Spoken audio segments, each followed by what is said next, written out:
سورہ یوسف سے ہمیں یہ سبق ملتا ہے کہ عزت اور ذلت اللہ پاک کے ہاتھ میں ہے۔ کوئی بھائی کو رشتہ دار اگر آپ کو ذلیل کرنا چاہے تو نہیں کر سکتا۔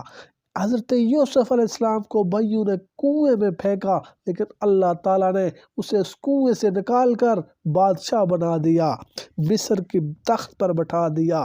کوئی شخص کتنی بھی کوشش کر لے کہ آپ کو ذلت دے دے، آپ کو عزت دے دے، نہیں دے سکتا۔ عزت اور ذلت اللہ پاک کے ہاتھ میں ہے۔